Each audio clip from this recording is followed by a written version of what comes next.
dalam 50 juta ringgit jana Felda 2.0. Krim Baharu tawar 50 barangan berjenama pada harga rendah.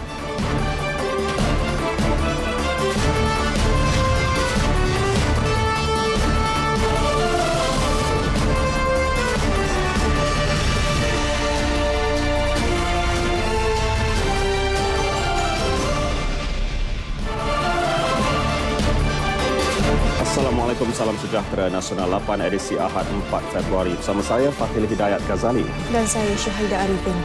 Felda 2.0 di Felda Lurah Bilut, Pentong Pahang. Inisiatif terbaru mentransformasi Felda dengan memberi wajah baru kepada 317 kawasan tanah rancangan. Melaluinya, peruntukan tambahan 50 juta ringgit diluluskan Perdana Menteri bagi memangkin pembangunan Felda secara lebih menyeluruh. Peruntukan tambahan itu juga bagi memastikan hasil pembangunan yang dilaksana dapat dinikmati ke semua komuniti peneroka.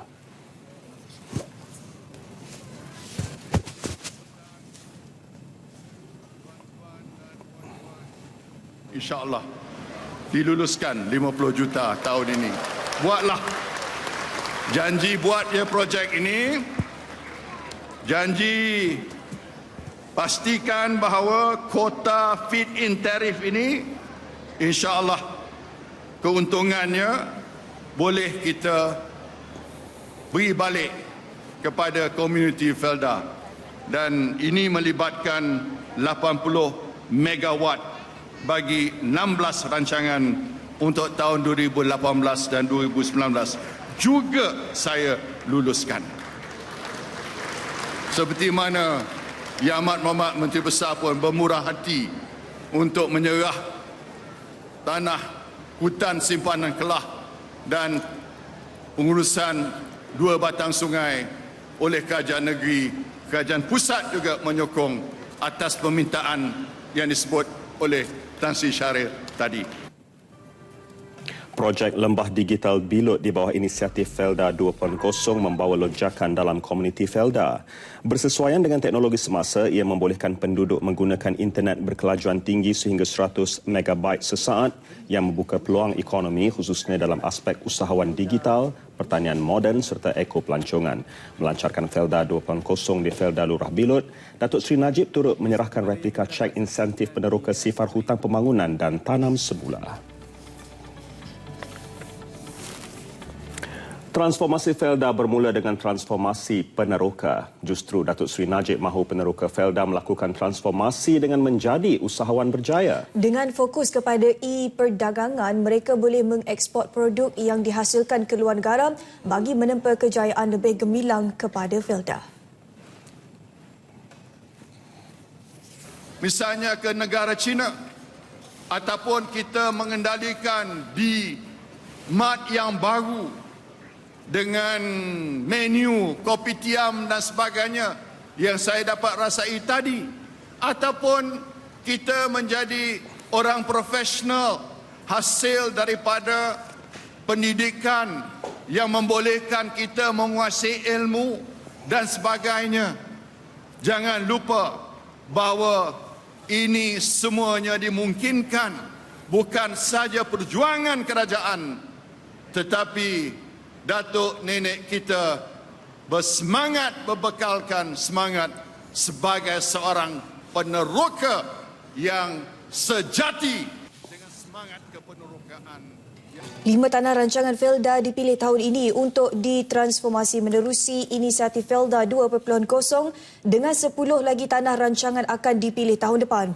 Perdana Menteri turut mengumumkan 11 wakil wilayah Felda akan ditawar mengikuti program khas Haji Perdana Menteri tajaan Yayasan 1MDB tahun ini. Hadir sama pada majlis itu pengerusi Felda Tan Sri Shahriul Samad dan Menteri Pengangkutan Datuk Seri Liau Tiong Lai yang juga Ahli Parlimen Bentong. Meneruskan legasi dan kecemerlangan Felda yang diasaskan di Lurah Bilut pada tahun 1958, demikian harapan terhadap pelaksanaan Felda 2.0 di lokasi sama sebelum diperluas ke semua tanah rancangan yang lain. Usaha itu pasti menyuntik elemen digital di tanah rancangan berkelompok pertama itu seiring kemajuan negara. Jika Felda 1.0 kita menempa jaya, maka Felda 2.0 ini kita akan bersama melakar masa depan gemilang untuk berjaya dan terus berjaya. Lalu, pada warga Peneroka dan generasi baru Felda, marilah kita bersatu padu, marilah kita bersungguh-sungguh jadikan Felda ini sebagai benteng kita, jadikan Felda sebagai legasi kita, dan jadikan Felda ini sebagai marah dan tanggungjawab kita. Satu komuniti yang bukan sahaja sihat dan berdaya tahan tetapi lestari dari aspek ekonomi, alam sekitar serta pintar berteraskan teknologi terkini akan dibangunkan. Ia sekaligus merapatkan jurang pendapatan luar bandar dengan bandar. Sejajar aspirasi Perdana Menteri kedua Tun Abdul Razak yang mengasaskan Felda. Marilah sama-sama kita berjuang. Pastikan impian Allahyarham Tun Razak itu. Felda ini bukan saja tempat kita cari rezeki, tetapi Felda ini juga merupakan tanah subur kekuatan politik kerajaan yang ada pada hari ini. Boleh tuan-tuan? Terdahulu dalam majlis lain, Kedai Rakyat 1 Malaysia Krim 2.0 dilancarkan Perdana Menteri yang menawarkan 50 jenis barangan keperluan harian berjenama yang dijual lebih murah berbanding harga pasaran. Ya, dan itu antara ciri pembaharuan yang dibawa menerusi Krim 2.0.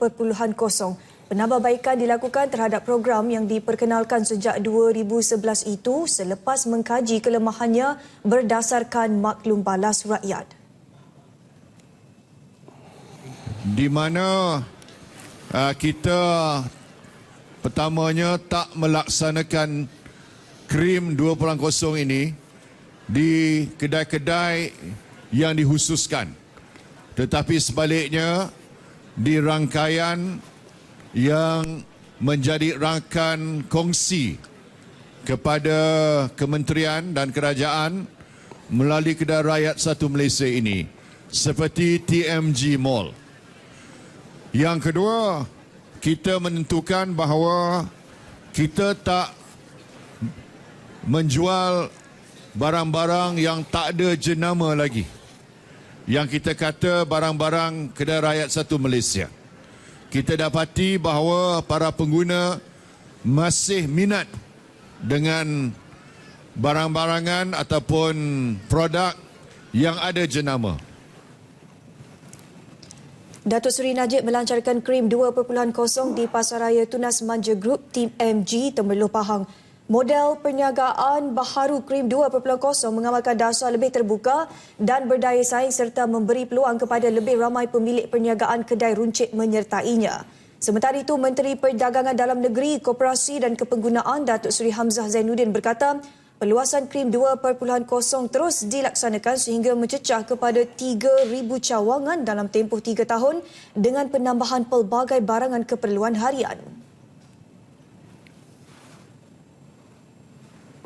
Yang penting kepada kita masih lagi dalam perbincangan untuk menambahkan lagi SKU tersebut. Kerana daripada masa ke semasa kita akan umumkan barang-barang yang menyertai kita. Yang penting kepada kita adalah produk-produk ini adalah produk-produk yang berjenama. Kira-kira 3,000 penduduk setempat dan pemimpin masyarakat hadir menerima gula dan minyak masak yang diedarkan secara percuma. Dan ini pula nasihat Perdana Menteri pada Majlis Ramah Mesra dan Jamuan Rakyat Estet Ikan Kampung Cempaka di Lancang, Pahang. Periksa kesahihan setiap berita yang dijaja pembangkang. Dan amalkan konsep tabayun yang diterapkan dalam ajaran Islam supaya tidak berlaku perkara tidak adil jika sesuatu perkara dipercayai tanpa usul periksa. Kita jangan termakan dengan hasutan daripada pembangkang kerana mereka ini timbul sesuatu isu ikut pada musim. Saya masih ingat lagi waktu pilihan raya dulu, isu apa yang panas di Pahang? Isu Linus yang panas. Perdana Menteri menyelar tindakan pembangkang kerana menimbulkan isu secara bermusim terutama menjelang pilihan raya umum PRU. Beliau berharap rakyat tidak termakan dengan hasutan pembangkang kerana sebagai kerajaan, pemimpin Barisan Nasional BN telah dan sentiasa melakukan pelbagai pembaharuan dan transformasi untuk kebaikan semua. Kadar tarif elektrik bagi kegunaan domestik Malaysia yang keempat terendah di dunia selepas Sweden, China dan Taiwan. Ketua Setiausaha Kementerian Tenaga, Teknologi Hijau dan Air Datuk Seri Dr. Zaini Ujang berkata, perkembangan positif itu didorong penarafan kredit negara yang berada pada taraf sangat baik. Biasanya syarikat-syarikat penyedia perkhidmatan berkaitan dengan kewangan sebuah negara, dia akan letakkan Malaysia pada kedudukan AA lah biasanya. AA itu maknanya investment, climate very good, termasuk dalam sektor tenaga. Beliau menyatakannya selepas sesi dialog TN50 dan Pelan Induk Teknologi Hijau di Kota Baru. Kata beliau, dasar kerajaan juga membolehkan perjanjian dengan 40 syarikat pembekal tenaga elektrik dilaksana sehingga 21 tahun. Ia memberi peluang pembayaran balik dalam tempoh lebih panjang dengan kadar faedah lebih rendah. Kerajaan mengekalkan tarif elektrik pada kadar 38.53 sen setiap 1 kilowatt sejam bagi tempoh 3 tahun lagi, kadar sama yang dilaksana sejak 2014. Jumlah pelaburan masuk ke Kelantan yang diluluskan merekodkan penyusutan ketara tahun lalu berbanding tahun-tahun sebelumnya. Menurut Menteri Perdagangan Antarabangsa dan Industri Datuk Seri Mustafa Mohamad, hanya 4.2 juta ringgit jumlah pelaburan dicatat berbanding lebih setengah bilion ringgit tahun sebelumnya. Situasi itu dikaitkan dengan beberapa faktor termasuk penarikan diri 3 syarikat utama pembekal simen di negara ini akibat berdepan kekangan tertentu. Selain itu, kekurangan kemudahan infrastruktur juga mengakibatkan pelabur kurang berminat untuk melabur.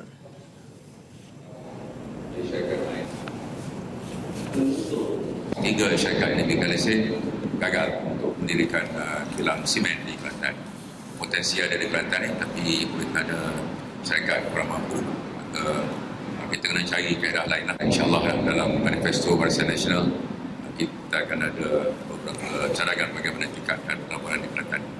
Selain itu dengan infrastruktur lebih baik jalan raya dan juga airport dan juga ECR, ya, maka sudah pasti infrastruktur akan lebih baik. Ya.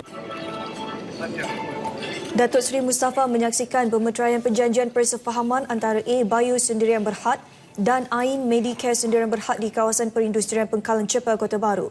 Menerusi perjanjian itu, suntikan modal lebih 20 juta ringgit diperuntukkan A-Bio kepada Ain Medicare, sebuah syarikat pengeluar utama produk farmaseutical dan peralatan perubatan bagi meningkatkan daya saingan dalam industri bioteknologi perubatan. Satu lagi inisiatif dilaksana bagi membolehkan setiap anggota tentera memiliki kediaman sendiri. 3,500 unit rumah mampu milik wilayah Persekutuan Rumawip akan dibina khusus bagi kemudahan anggota Angkatan Tentera Malaysia ATM. Jelas Menteri Wilayah Persekutuan Datuk Seri Tengku Adnan Tengku Mansor, projek tersebut hasil kerjasama Kementerian Wilayah Persekutuan dengan Kementerian Pertahanan menerusi projek Satu Anggota Satu Rumah SASA.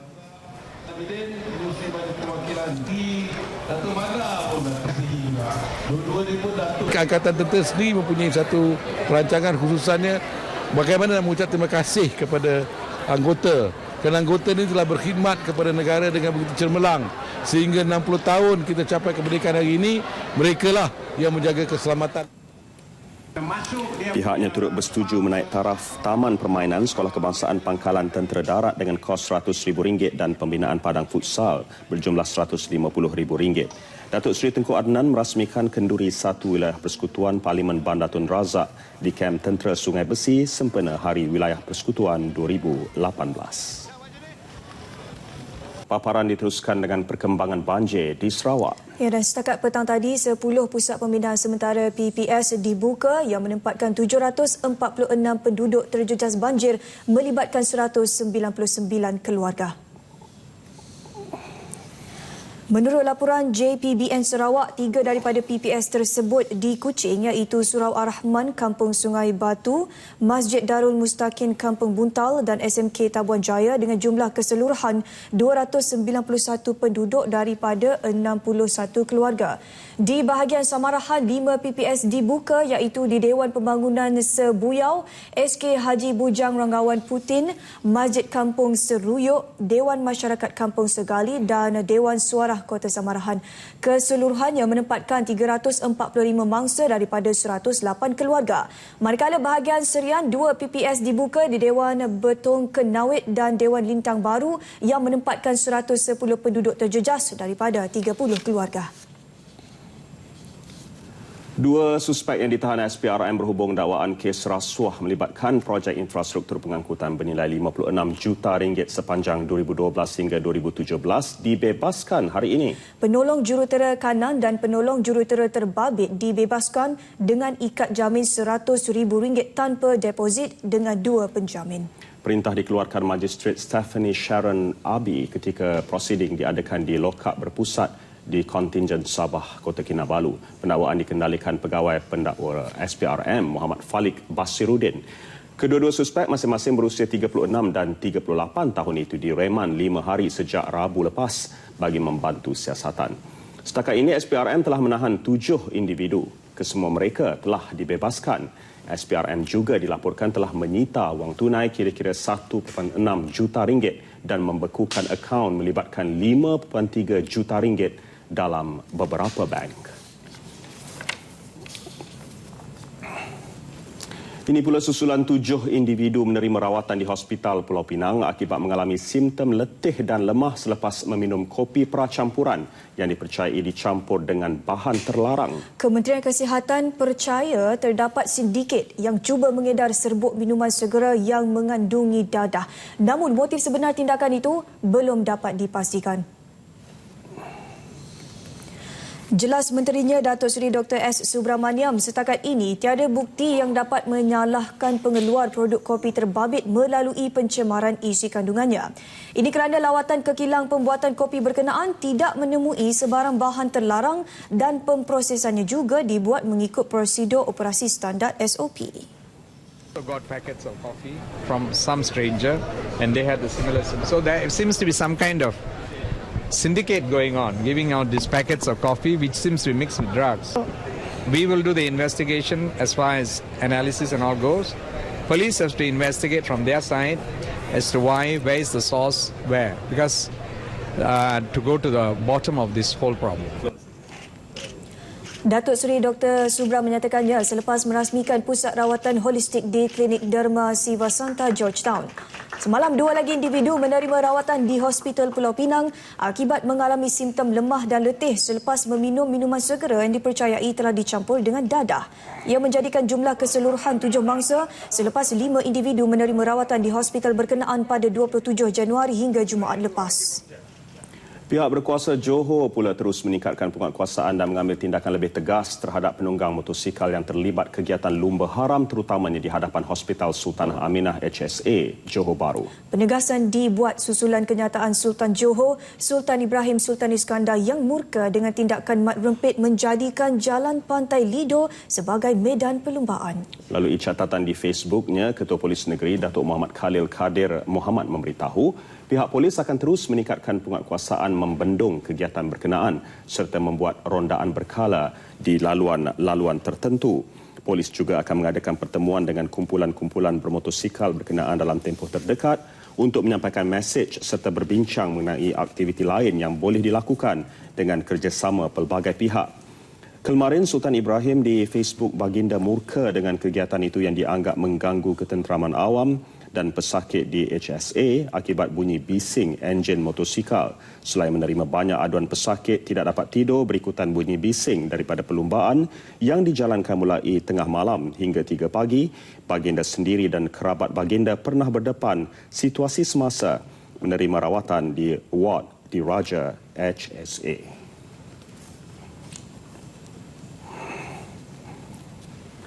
Cubaan sindiket pengedaran dadah menggunakan paket minuman tumpas selepas 5 individu dicekuk polis Johor Jumaat lalu di Skudai. 4 daripada mereka termasuk seorang wanita warga tempatan berusia antara 25 hingga 50 tahun, manakala lagi seorang wanita warga negara Vietnam 32 tahun. Ketua Polis Johor, Datuk Muhammad Khalil Kadir Muhammad berkata taktik baharu menggunakan paket minuman itu untuk mengamburi pihak berkuasa. Modus operandi sindiket tersebut dipercayai masih baharu dan dipercayai kumpulan itu aktif sejak 4 bulan lalu. Dia perisa mangga and dalam tea itu dia telah masukkan dadah. So ini bahaya kerana bila dia buat begini it cause ditakuti oleh orang yang beli dan sebagainya boleh ada dadah. Rampasan dadah tersebut melibatkan lebih 10,000 gram serbuk ekstasi, 5.62 gram ketamin, 140 gram syabu, 130 biji pil Aramin 5 dan pil ekstasi. Kelima-lima suspek turut didapati positif dadah jenis methamphetamine dan 2 daripada mereka mempunyai rekod jenayah. Kesemua mereka direman sehingga 8 Februari bagi membantu siasatan mengikut Seksyen 39B Akta Dadah Berbahaya 1952. Waris mangsa MH370 dan kerajaan China memberi kerjasama cukup baik kepada misi pencarian yang disambung kembali bulan lepas. Dan menurut Menteri Pengangkutan Datuk Seri Liao Tiong Lai, kapal Seabed Constructor milik Ocean Infinity ketika ini giat menjalankan misi pencarian di kawasan seluas 25,000 km persegi di selatan Lautan Hindi. Setiap bulan kementerian akan memaklumkan secara terperinci segala perkembangan kepada waris terbabit di Beijing. Daripada 239 penumpang MH370, 144 daripadanya merupakan warga negara China. Dan dia amat memberangsang. Pencarian itu berjalan dengan lancar, cuaca baik. Kita buat laporan tiap-tiap minggu ke pusat kita di Putrajaya. It is online.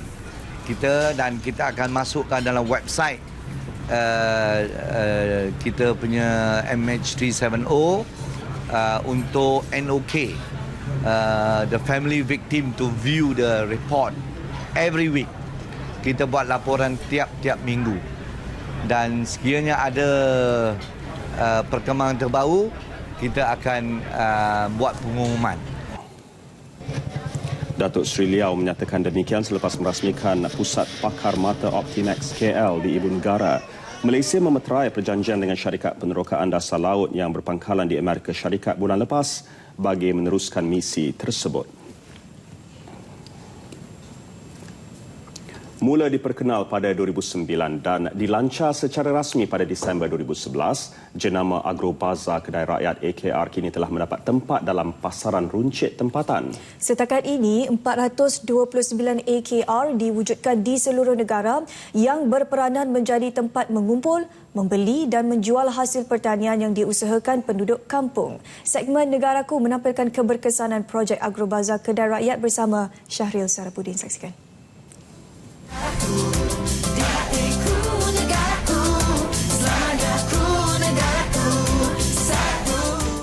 Idea mewujudkan Agrobazar Kedai Rakyat timbul tatkala isu kenaikan harga barangan asas akibat kenaikan harga minyak pada 2009 yang sekaligus menimbulkan resah dalam kalangan mereka yang berpendapatan rendah dan sederhana.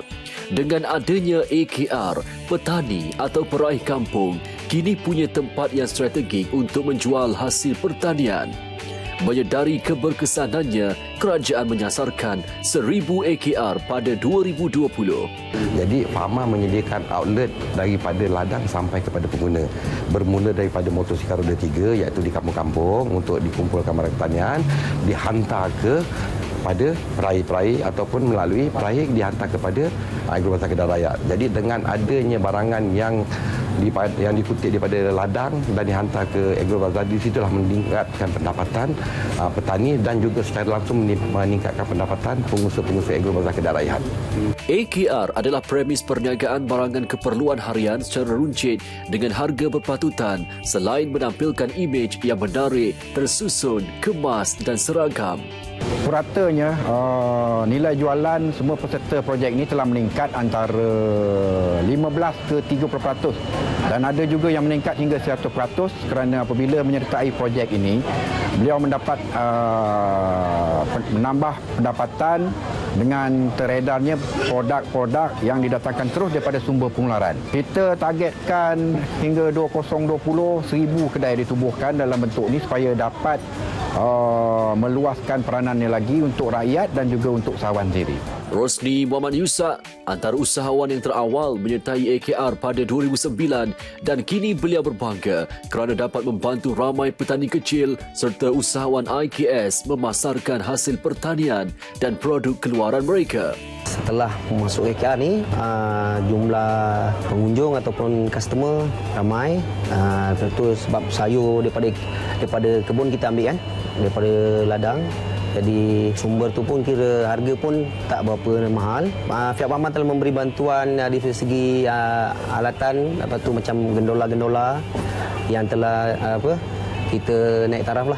Di AKR, barangan pertanian boleh dibeli pada harga yang lebih murah antara 5 hingga 20% di bawah program Jimat Belanja Dapur kerana barangan yang dipasarkan adalah secara terus dari ladang tanpa melalui rantaian orang tengah dan pemburung. Kedai ini akan dijadikan platform sebagai satu pusat untuk menjual dan mengedarkan barang-barang yang telah dipilih untuk menawarkan 5 ke 20% yang dikenali di bawah program Jimat Belanja Dapur, di mana dia akan membantu penduduk sempat mendapatkan produk-produk pada harga yang munasabah dan berpatutan. AKR terbukti menggalakkan aktiviti urus niaga produk hasil pertanian yang diusahakan masyarakat setempat selaras dengan kempen Pertanian adalah Perniagaan.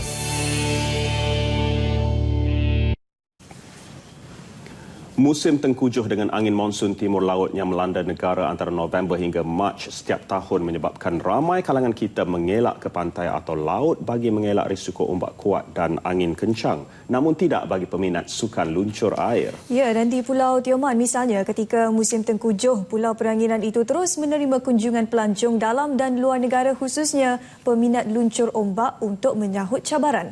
Laporannya bersama wartawan Azizi Harun, saksikan. Tioman Surf Festival 2018 kini semakin mendapat tempat dalam kalender penggemar luncur ombak Asia Tenggara. Baru-baru ini bertempat di Juara Pulau Tioman, festival disertai 107 peserta antaranya dari Indonesia, Taiwan, Singapura, Australia selain warga tempatan.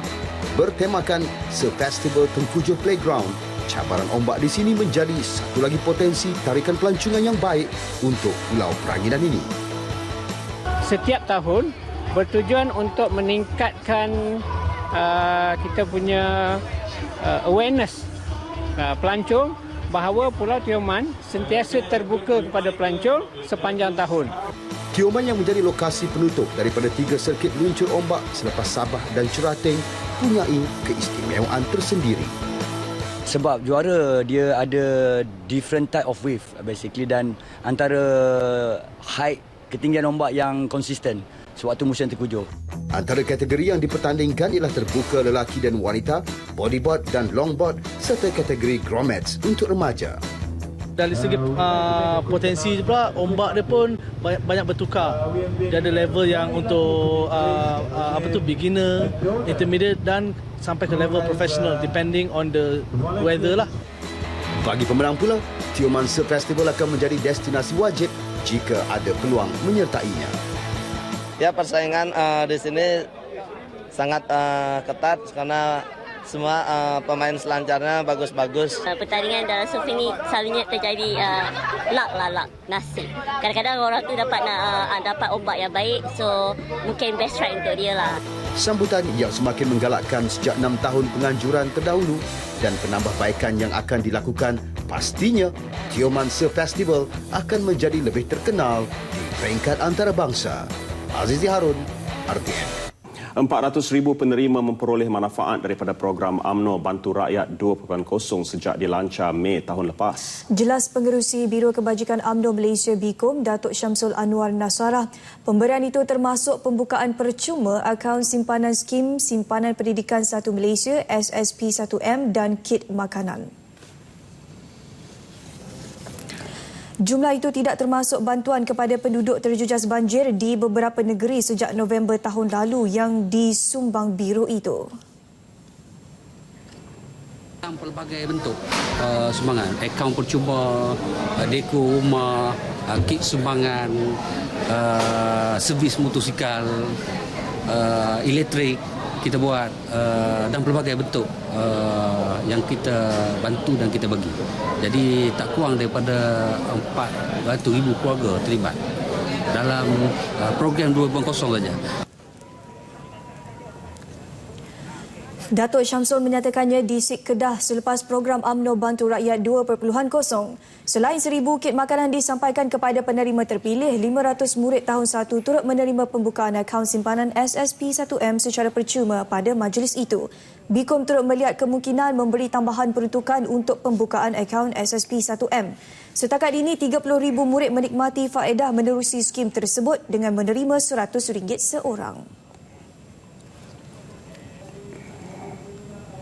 1,000 pelajar tahun 1 daripada keluarga kurang berkemampuan di Perlis menerima RM100 seorang menerusi pembukaan akaun simpanan Skim Simpanan Pendidikan Nasional SSPN 1 Malaysia.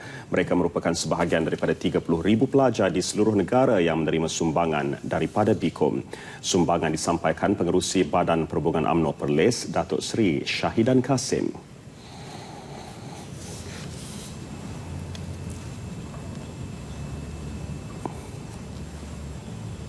Jadi Biro Kebajikan sentiasa bersama dengan rakyat untuk membantu semua pihak. Dan malam ini dia bagi bantuan kepada Barisan Nasional. Ada orang Melayu, ada orang Cina, ada orang India. Terima kasih. Semoga Biro Kebajikan sentiasa dirahmati, mendapat taufik dan hidayah daripada Allah SWT dan terus membantu kami. Dan orang Perlis ini adalah orang yang muda dan kita sentiasa bersyukur tentang pemberian yang telah diberikan. Datuk Seri Syahidan turut merasmikan program UMNO Bantu Rakyat 2.0 di Dewan 2020 Kanga. 500 ibu tunggal menerima sumbangan berupa kit makanan, telekong dan wang tunai RM50 seorang. Dalam membangunkan dekad baharu Johor dalam tempoh 10 tahun akan datang, kerajaan negeri menetapkan 6 fokus utama. Menteri Besar Datuk Seri Muhammad Khalid Nordin menjelaskan kesemua faktor berkenaan diyakini mampu menjadikan Johor bukan sahaja maju tetapi melahirkan masyarakat terbaik. Kesemua fokus yang ditetapkan itu mencakupi segenap aspek.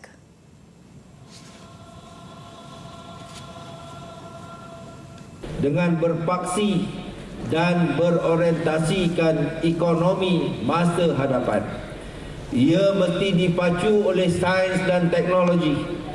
Ia akan digelorakan oleh idea besar, kreativiti, teknologi dan inovasi. Beliau menyampaikan amanat Menteri Besar Johor 2018 di Pinewood Studio Iskandar Puteri. Kira-kira 3,000 penjawat awam, wakil sektor swasta, badan bukan kerajaan dan persatuan hadir. Lebih 400,000 pengunjung disasar mengunjungi Expo Terengganu 2018 selama seminggu mulai 25 Februari ini.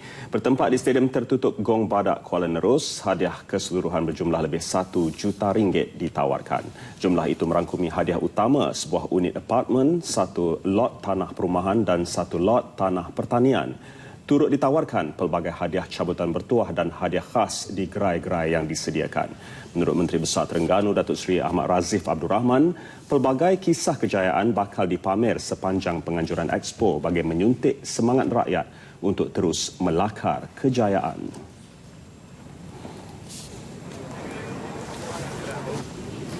Dia ada 16 checkpoint ataupun 16 yang tempat yang mereka akan berhenti. Di mana setiap satu tu nanti mereka akan ada mereka gunakan macam pasport. Mereka akan ada stiker. Sampai di situ mereka akan, dan di situ ada pula hadiah disediakan. Nilai appreciation. Jadi nilai bagi ini adalah kita buat ini juga untuk rakyat kan. Siapa yang akan dapat, rakyat akan dapat. Datuk Seri Ahmad Razif merasmikan pra-pelancaran Expo Terengganu 2018 di Kuala Terengganu. Perdana Menteri dijadual merasmikan majlis penutup pada 3 Mac depan. Lebih 62,000 aspirasi belia, kanvas belia bagi TN50 akan dibentangkan kepada Perdana Menteri 28 Februari ini. Menteri Belia dan Sukan Khairy Jamaluddin Abu Bakar berkata aspirasi tersebut dikumpul hasil pertemuan beliau dengan lebih 1.7 juta belia di seluruh negara melalui pelbagai siri dialog dan program yang dianjurkan kementeriannya. Macam-macam daripada ekonomi, pendidikan, latihan alam sekitar, kesenian, sukan, pemeliharaan hutan simpan, macam-macam lah. Laporan ini akan kita bentangkan pada 28 hari bulan Februari nanti. Dan saya akan bentangkan kepada Yang Amat Berhormat Perdana Menteri dalam satu rancangan secara langsung live di TV. Dibentangkan kepada Perdana Menteri dalam rancangan secara langsung di televisyen, katanya beliau merasmikan Kongres Duta Jawhar 4.0 di Pasir Gudang, Johor. Sementara itu, Kementerian Belia dan Sukan akan terus memperluaskan program Duta Jawhar selain mencalonkan duta berkenaan di Anugerah Perdana Belia Negara sekaligus menjadikan mereka sebagai ikon kepada negara. Harimau Selatan rampas Piala Sumbangsih daripada cengkaman Lang Merah.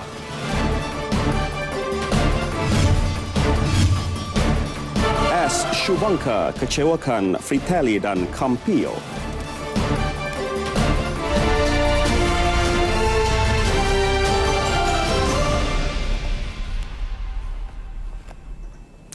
Keputusan Kesatuan Berbasikal Antarabangsa UCI hanya meluluskan 8 daripada 10 peringkat perlumbaan letu dilangkaui LTDL 2018 edisi ke-23 tidak akan menjejaskan persiapan perlumbaan tersebut. Itu jaminan yang diberikan Menteri Belia dan Sukan Khairy Jamaluddin yang menyatakan LTDL 2018 akan tetap berjalan seperti yang dirancang. Menurut Khairy, beliau menerima keputusan berkenaan atas beberapa faktor yang ditetapkan UCI, antaranya jadual perlumbaan dan keselamatan. Itu kelulusan daripada peringkat pihak UCI disebabkan beberapa faktor. Jadi kita terima sajalah keputusan sebab itu keputusan daripada Badan Induk Antarabangsa. Mungkin tahun depan kita dapat kembalikan kepada 10 peringkat, tetapi bagi saya tidak menimbulkan apa masalah. Beliau menyatakannya ketika majlis Kongres Duta Jawhar 4.0 di Pasir Gudang. Perlumbaan sejauh 1,537.2 km itu akan bermula pada 3 hingga 10 Mac dari Kanga Perlis menyusuri pantai barat dan timur Semenanjung sebelum berakhir di Kuala Lumpur. Edisi tahun lalu turut membabitkan 8 peringkat perlumbaan dengan kali terakhir LTDL menghadirkan cabaran 10 peringkat ialah pada edisi 2014. Liga Super 2018 menyaksikan 4 perlawanan berlangsung malam semalam. Juara bertahan Liga Super, Johor Darul Takzim JDT memulakan musim dengan langkah kanan setelah menewaskan juara Piala FA Kedah 2-1 pada perlawanan Piala Sumbangsih di Stadium Tan Sri Hassan Yunus, Lakin. Kejayaan tersebut menyaksikan skuad Harimau Selatan merampas kembali Piala Sultan Haji Ahmad Shah daripada skuad Lang Merah setelah tumpas kepada Kedah musim lepas. Jaringan kemenangan JDT dihasilkan pemain import dari Brazil, Marcos Antonio pada minit ke-57 melalui hantaran Levaire Lawrence Corbin Ong. Pada awal perlawanan, JDT dan Kedah terikat satu sama. Menyaksikan Lang Merah terlebih dahulu membuka tirai jaringan pada minit ke-15 hasil jaringan pemain import dari Spanyol Pablo Payares Marzo sebelum pemain import dari Argentina Luciano Figueroa menyamakan kedudukan untuk JDT pada minit ke-28.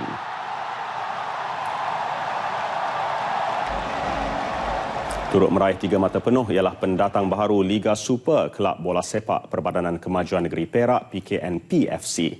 Pasukan itu berjaya menundukkan negeri 9-1 di Stadium Batu Kawan, Pulau Pinang hasil jaringan pemain import dari Kemboja Kyo Sok Peng pada minit ke-49. Dalam pada itu, Presiden Persatuan Bola Sepak Kedah KFA Datuk Seri Ahmad Bashar Mat Hanifah berkata, kekalahan skuad Lang Merah kepada JDT malam semalam tidak akan mematahkan semangat anak-anak buahnya. Malah bakal memberikan saingan yang lebih hebat pada aksi Liga Super seterusnya selepas ini. Beliau yakin dengan prestasi dan persefahaman yang dipamerkan anak-anak buah ketua jurulatih Ramon Marcote pada perlawanan tersebut.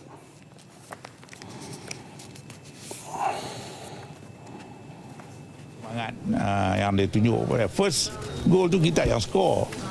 Lepas tu mungkin kadang-kadang lalai sikit ke apa ke, mungkin kita pun faham bila kita berdepan dengan JDT ni adalah satu tim yang memang kalau dalam Malaysia ni tim yang yang kuat dengan pemain-pemain import dia yang baik, yang hebat-hebat. Beliau yang juga Menteri Besar Kedah menyatakan demikian di Alostar. Ditanya mengenai prestasi Marcote, Adun Bakar Bata itu berkata KFA memberikan peluang kepadanya untuk membentuk persefahaman dan keserasian antara pemain. Pada masa sama, KFA masih meletakkan keyakinan untuk meraih kemenangan pada perlawanan akan datang.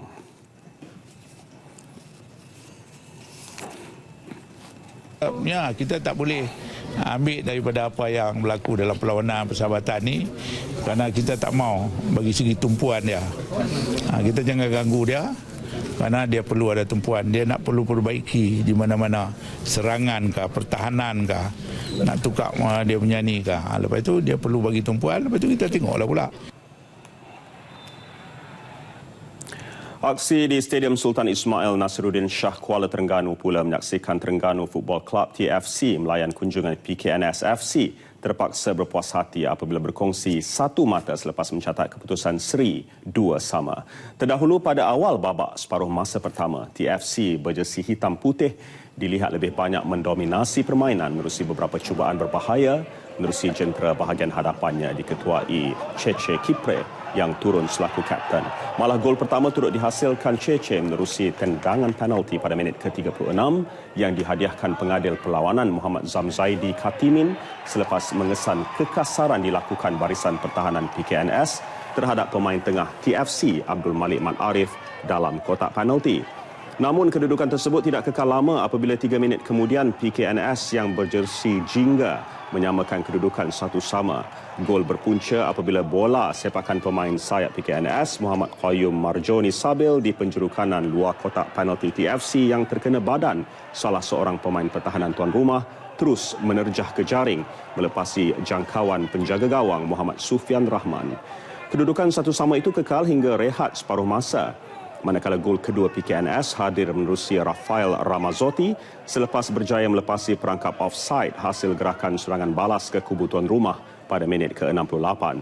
Tersentak dengan gol tersebut, TFC mula memperkemas jentera bahagian tengahnya apabila Muhammad Faiz Muhammad Nasir masuk menggantikan Muhammad Asyari Syamsuddin pada minit ke-70 dan hasilnya pada minit ke-73, Kapten TFC Cece sekali lagi mencetak gol kedua buat pasukannya sekaligus menceriakan kembali sorakan 6,000 penyokong tuan rumah yang hadir ke stadium untuk gol penyamaan 2-2. Kedudukan itu kekal hingga tamat permainan untuk kedua-dua pasukan berkongsi satu mata pada perlawanan pertama Liga.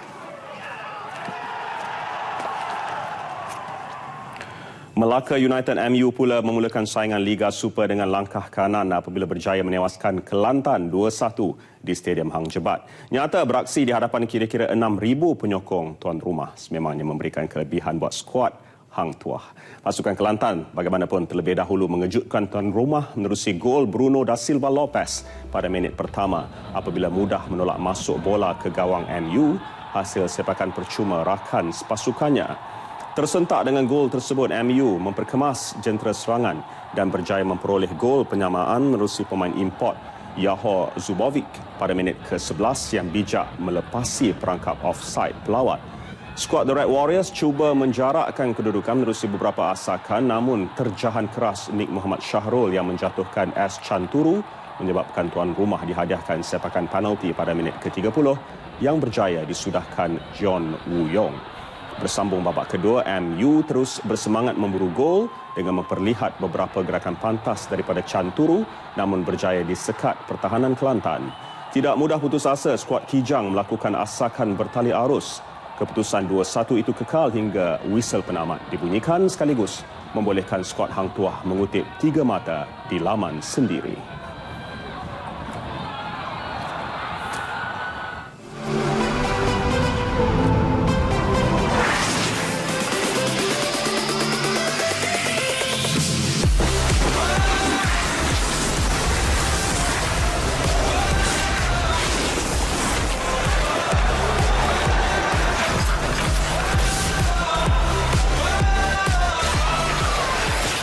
Sukan Olimpik Musim Sejuk Pyeongchang 2018 9 hingga 25 Februari di TV1 dan TV2. Hari terakhir Golf Maybank Terbuka Malaysia 2018 menobatkan pemain India S. Shubhankar selaku juara selepas melakukan catatan terbaik 62 pukulan mengumpul 21 di bawah par keseluruhan. Sementara itu, Gavin Kyle Green muncul sebagai pemain terbaik negara setelah mengumpul 9 di bawah par keseluruhan menamatkan saingan pada kedudukan ke-39.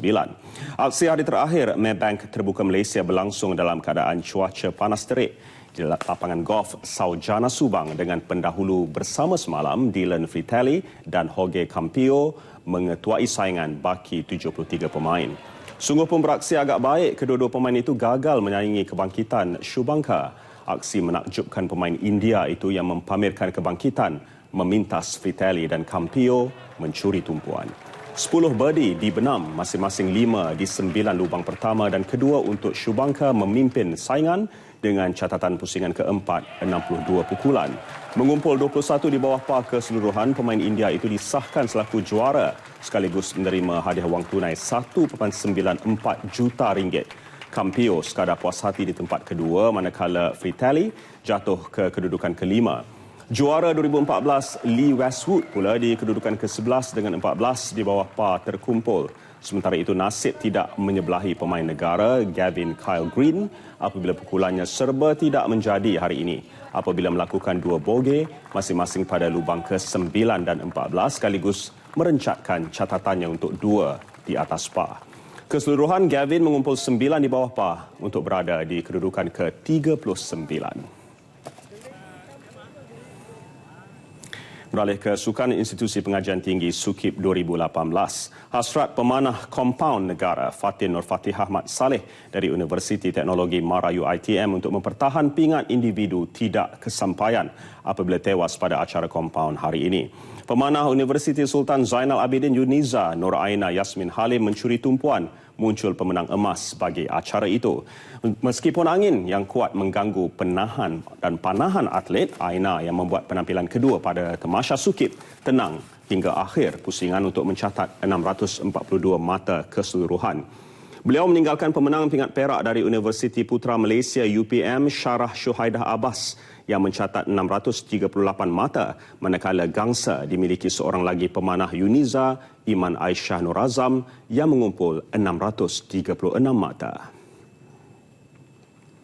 Macam prinsip saya percaya semua orang boleh dapat medal tu. So saya percaya kini macam kan bila angin semua orang takut dengan angin. So kita janganlah takut, macam kita jangan tunjuk kelemahan kita. So saya macam shoot tenang je. Kini saya buat apa yang buat macam biasa je dengan angin. Sementara itu, dalam acara kompaun lelaki, atlet elit kebangsaan Alang Arif Akil Muhammad Ghazali yang mewakili Universiti Multimedia menepati ramalan merangkul pingat emas. Alang Arif mengumpul 663 mata, hanya 3 mata mengatasi pemenang perak Muhammad Hakiki Muhammad Kamro yang mencatat 660 mata. Gangsa milik pemanah Majlis Sukan Politeknik Muhammad Fahrul Rosi, Khairil Anwar. Game universiti saya pertama dan juga pingat emas saya pertama untuk universiti lah. Jadi game ni saya ada sedikit tekanan kerana yang game universiti pertama lah. Highest competition. Beralih ke cabaran duathlon Labuan 2018 yang semakin mendapat sambutan penyertaan dari dalam dan luar negara. Memasuki tahun keempat penganjurannya, anjuran Perbadanan Labuan dengan kerjasama Sabah Labuan Extreme Sports Fan Club itu berjaya menarik 439 peserta.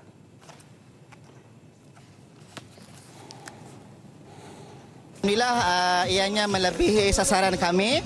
Sasaran awal penyertaan sebanyak 300, tapi sehingga harian terakhir kita telah menerima pendaftaran seramai 439 orang, melibatkan daripada 9 buah negara. Cabaran itu melibatkan 3 disiplin iaitu larian sejauh 4 km diikuti berbasikal dengan jarak 30 km dan kembali diakhiri dengan acara larian 4 km. I think it's very nice. I've done this now for the 3rd time and the organization is good and it's nice to see so many people coming. It's my first race here, but I think it's really well organised, and it's lovely to see so many people, lots of women entering, great team spirit. Inshallah next year, yes. I already last year I want to join the chimney one, but unfortunately last few days before the race I was injured. That's why I didn't join. Sorry, but inshallah, yeah, next year inshallah join again. Muhammad Amran Abdul Ghani muncul juara kategori terbuka lelaki, Yong Zhen Yi juara terbuka wanita, Muhammad Razani Hussein juara kategori lelaki veteran dan Mazran Jamin serta Amuta Yuns muncul juara kategori relay lelaki sekaligus menerima hadiah RM3,000. Pelepasan peserta dan penyampaian hadiah disempurnakan Ahli Parlimen Labuan, Datuk Rosman Isli.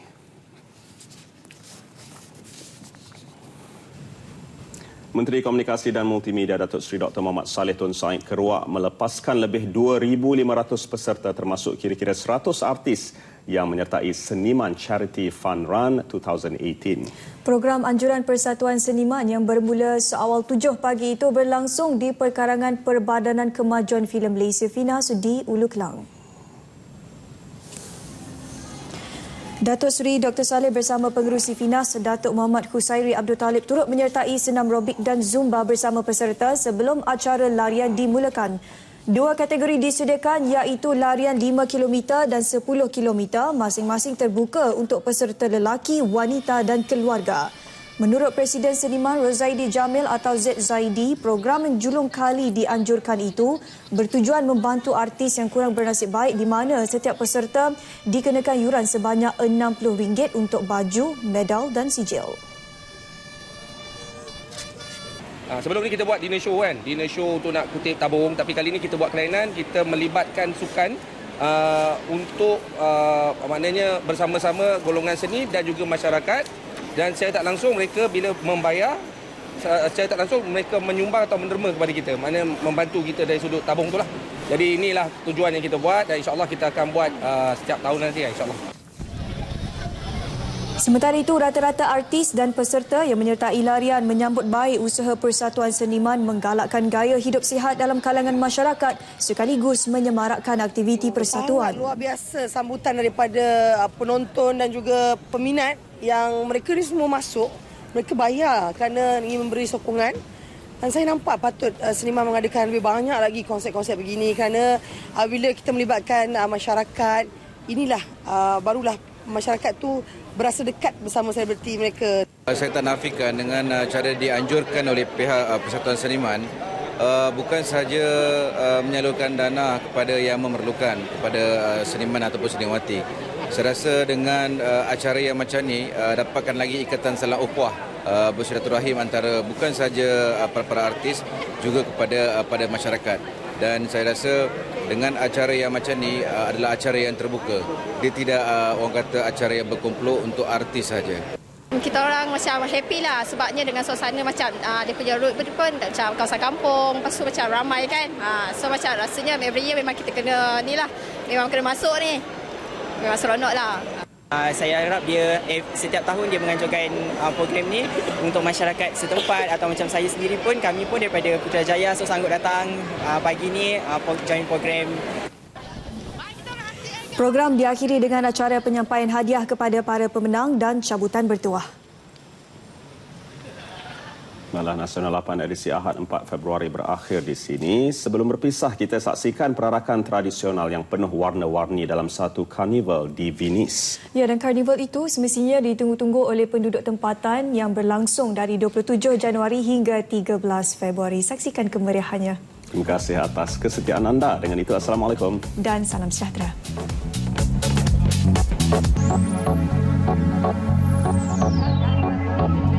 Thank you.